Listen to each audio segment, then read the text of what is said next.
नमस्कार दोस्तों, आप सभी का स्वागत है। आपके अपने YouTube चैनल मानव जीवन में दोस्तों, लाइफ में सभी आगे बढ़ना चाहते हैं और लाइफ में आगे बढ़ने के लिए हमें रोज ही कुछ नया सीखना चाहिए और आगे बढ़ना चाहिए। तो चलिए आज की प्रस्तुति शुरू करते हैं कि 28 जुलाई 2024 यानी कि सावन रविवार के दिन सप्तमी आ रहा है दोस्तों।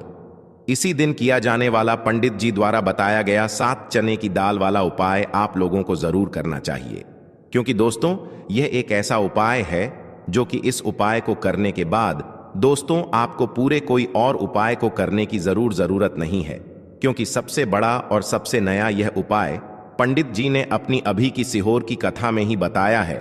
मैं जिस उपाय को आज हम आपको बहुत अच्छे से समझाने वाले हैं, इस वीडियो को देखने के बाद इस उपाय को समझने के लिए आपको कोई और वीडियो को देखने की जरूरत नहीं पड़ेगी। तो चलिए दोस्तों उपाय को शुरू करते हैं। देखिए, यह सावन रविवार सप्तमी दिन इतना खास होता है, इतना महत्वपूर्ण होता है। देखा है कभी कभी बड़े बड़े पूजा पाठ अनुष्ठान से जो मनोकामना पूर्ण नहीं, रविवार सप्तमी के दिन सप्तमी एक छोटे से उपाय करने से ही आपकी मनोकामना पूर्ण हो जाती है। और बहुत सारे लोगों ने इस उपाय को किया भी है और उनको इस उपाय को करने का फल भी जरूर मिला। अगर आप लोग भी इस उपाय को 28 जुलाई 2024 यानी कि रविवार सप्तमी के दिन करना चाहते हैं, तो आप इस उपाय को पहले अच्छे से समझ लेना, सुन लेना, उसके बाद करना ना, आपको इस उपाय का फल जरूर मिले। 28 जुलाई 2024 यानी कि रविवार सप्तमी के दिन इस 7 चने की दाल वाला उपाय को आप लोगों को कर लेना है। यह एक ऐसा उपाय है जिस उपाय को अगर किसी विशेष दिन पर किया जाए तो भाई उस विशेष दिन का जो है वह तो हमें मिलता ही मिलता है। पर हमने उस दिन पर इस 7 चने की दाल वाला उपाय को किया है तो हमें उससे भी बड़ा फल मिलता है, और फल बहुत जल्दी मिलता है, क्योंकि आप इस उपाय को बहुत ही बड़े और विशेष दिन पर कर रहे हो, क्योंकि 28 जुलाई 2024 यानी कि सावन रविवार सप्तमी के दिन सावन सप्तमी बहुत ही ज्यादा बड़ा होता है। इसीलिए दोस्तों आज की इस वीडियो में हम आप लोगों को 7 चने की दाल वाला उपाय समझाएंगे। तो पूज्य गुरु जी ने कहा है कि जब आपके जीवन में ऐसी परिस्थितियां आ जाएं कि आप एक एक रुपए खर्च करने से पहले कई बार सोचने लगे हो, आपको धन प्राप्ति अगर नहीं हो पा रहा हो, तो आपको सिर्फ और सिर्फ 7 चने की दाल वाला उपाय रविवार सप्तमी दिन से शिवलिंग के सामने एक ऐसा विशेष उपाय करना है जो आपकी इन सारी समस्याओं को सिर्फ 7 दिन के अंदर ही समाप्त कर देगा। तो चलिए जानते हैं इन विशेष उपायों के बारे में। लेकिन उससे पहले जो भी मेरे भाई, मेरी प्यारी बहनें आज चैनल पर पहली बार आए हैं या मेरी आवाज आज पहली बार सुन रहे हैं, अगर आप भी महादेव के सच्चे भक्त हैं तो वीडियो को लाइक और चैनल को सब्सक्राइब जरूर कर लें। तो आज का ये वीडियो बहुत ही खास होने वाला है, क्योंकि रविवार की सप्तमी की तिथि में किए जाने वाले 3 विशेष उपाय आज आपको इस वीडियो में बताए जाएंगे। यह उपाय आप अपनी समस्या के अनुसार कर सकते हैं। इन उपायों में आपको धन प्राप्ति के उपाय बताए जाएंगे, आपकी मनोकामना पूर्ति के उपाय बताए जाएंगे, जीवन में किसी भी प्रकार के संकट चल रहे हैं, समस्याएं चल रही हैं, तो उनको दूर करने के उपाय बताए जाएंगे। चलिए जानते हैं पूज्य गुरु जी द्वारा बताए गए सबसे पहले और सबसे खास उपाय के बारे में। इस उपाय के लिए आपको सबसे पहले जरूरत पड़ेगी एक लोटे जल की लोटा आप तांबे का ले लीजिएगा, और जल आपको अपने किचन से लेना है। फिर इसी के साथ आपको सिर्फ 1 या 2 गुड़ के टुकड़े ले लेने हैं। छोटे छोटे गुड़ के टुकड़े आप ले लीजिएगा। फिर सबसे आखिर में आपको ले लेना है 5 या फिर 7 या फिर 11 या फिर 21 चने की दाल। जितनी भी आप चने की दाल ले सकते हैं उतनी आपको ले लेनी है। देखिए, रविवार के दिन सप्तमी की तिथि पड़ रही है। रविवार का दिन भगवान नारायण को समर्पित होता है, और रविवार के दिन पीले रंग की सामग्री का किया गया कोई भी उपाय हमारे महादेव को अत्यधिक प्रिय लगता है। इसलिए आपको यह चने की दाल ले लेनी है। अब यह 3 सामग्री लेकर आपको शिवालय पहुंच जाना है। इस उपाय को अगर आप शाम को प्रदोष काल के समय में करेंगे तो आपके लिए सर्वोत्तम रहेगा। लेकिन बहुत से ऐसे लोग होते हैं जो दोष काल के समय इस उपाय को नहीं कर पाते हैं, तो फिर आप पूरे दिन में किसी भी समय इस उपाय को कर सकते हैं। देखिए, शिवालय पहुंचने के बाद आप एक कोशिश करिएगा कि आप दक्षिण दिशा में बैठ जाइए और उत्तर दिशा की तरफ अपना फेस कर लीजिए। लेकिन अगर शिवालय में भीड़ है तो ऐसी स्थिति में गुरुजी कहते हैं कि आप किसी भी दिशा में बैठकर शिवलिंग की पूजा प्रार्थना कर सकते हैं। अब देखिए, आप जो गुड़ के टुकड़े लेकर आए हैं उनको इसी एक लोटे जल में डाल लीजिए और ओम नमः शिवाय मंत्र का स्मरण कर लीजिए। यह कार्य आपको शिवलिंग के सामने ही करना है। फिर इसके बाद आप जितनी भी चने की दाल लेकर आए हैं उनके ऊपर इस जल से थोड़ा सा जल डाल लीजिए, जिससे आपकी यह चने की दाल गीली हो जाए, थोड़ी सी गीली हो जाएंगी। अब आपको चने की दाल यह अपनी हथेली में रखनी है और महादेव से प्रार्थना करनी है। लेकिन कौन से महादेव से? बृहस्पति शवर महादेव से आपको प्रार्थना करनी है कि मेरे जीवन में धन प्राप्ति से संबंधित बहुत ज्यादा समस्याएं चल रही हैं। व्यापार अच्छे से नहीं चल रहा है, नौक में कोई ना कोई बाधा आ जाती है। जिस भी प्रकार की आपकी मनोकामना हो उस मनोकामना का स्मरण करिए। बृहस्पति ईश्वर महादेव से उस कामना को पूर्ण करने की प्रार्थना करिए और फिर यह चने की दाल आपको शिवलिंग के ऊपर समर्पित कर देनी है। जितनी भी चने की दाल आप लेकर आए हैं उनको एक साथ शिवलिंग के ऊपर समर्पित कर दीजिए। अब देखिए, यह दाल समर्पित करने के बाद आप जो एक लोटा जल लेकर आए हैं जिसमें आपने गुड़ के टुकड़े मिलाए हैं, उस जल से आप थोड़ा जल सबसे पहले श्री गणेश जी वाले स्थान में समर्पित कर दीजिए। फिर थोड़ा सा जल आप श्री कार्तिकेय जी वाले स्थान में समर्पित कर दीजिए।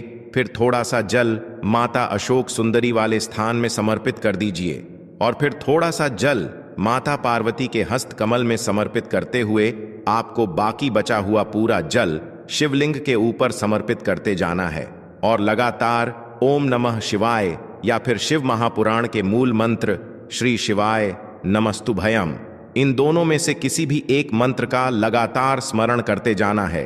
पूज्य गुरुजी जी ने कहा कि जल आपको बिल्कुल धीरे धीरे समर्पित करना है और समर्पित करते हुए ध्यान रखिएगा कि इस जल के छींटे आपके पैरों के ऊपर ना लगे।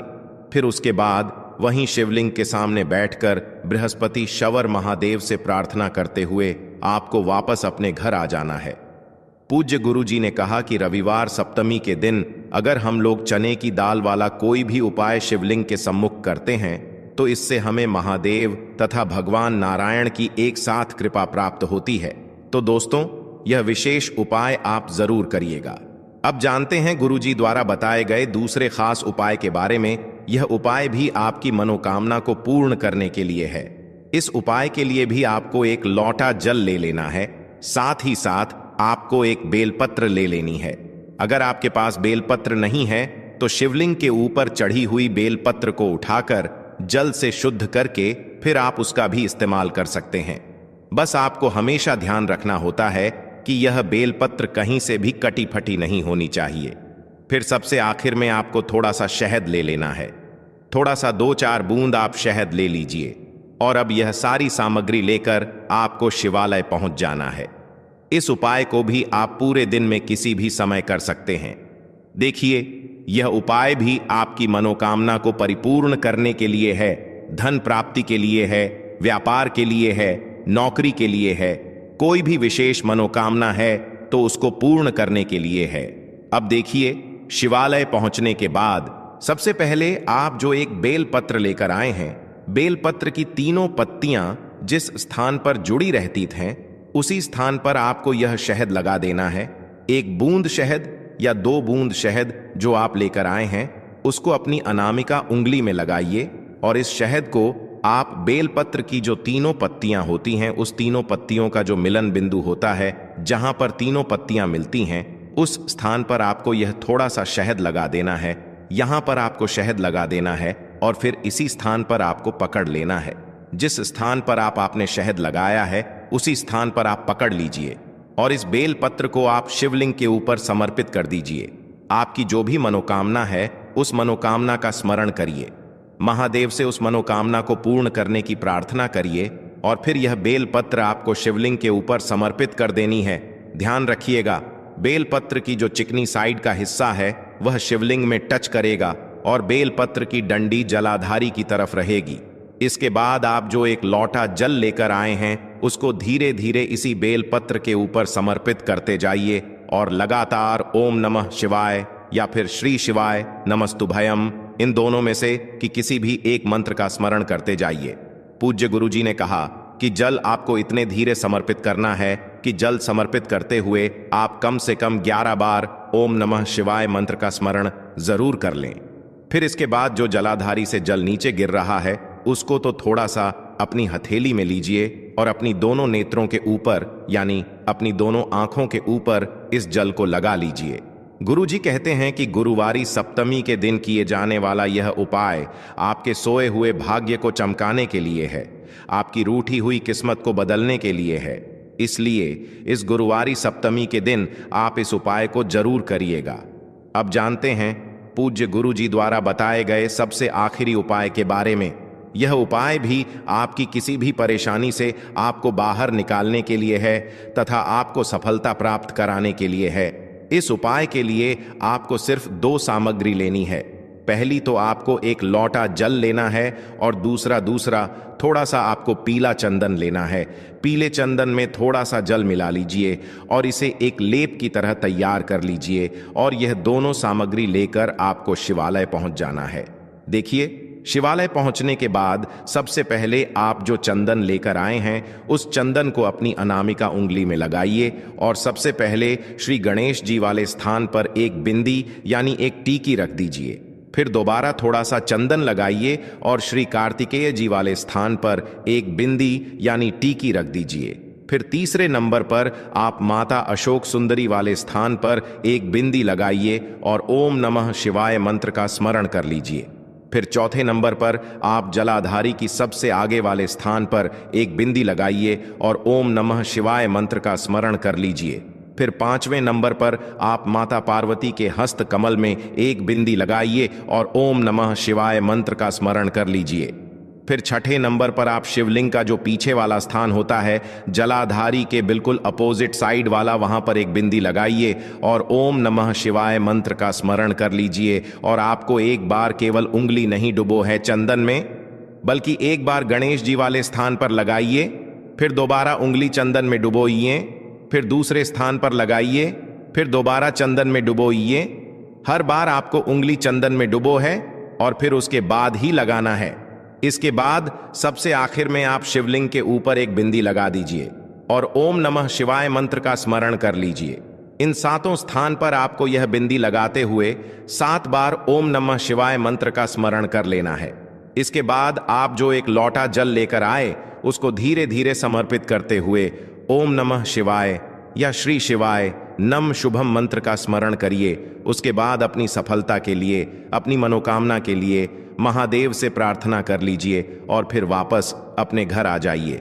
पूज्य गुरुजी, इन 3 उपायों में से कोई भी एक उपाय अगर कोई व्यक्ति रविवार की सप्तमी में कर लेता है तो उसकी बड़ी से बड़ी मनोकामना महादेव की कृपा से परिपूर्ण हो जाती है और उसको भी धन वैभव संपदा की प्राप्ति होती है। आज के लिए बस इतना ही इस वीडियो में दी गई जानकारी। अगर आपको अच्छी लगी हो तो प्लीज हमारे चैनल मानव जीवन को सब्सक्राइब करें, लाइक करें और हमारे वीडियो में अंत तक बने रहने के लिए धन्यवाद।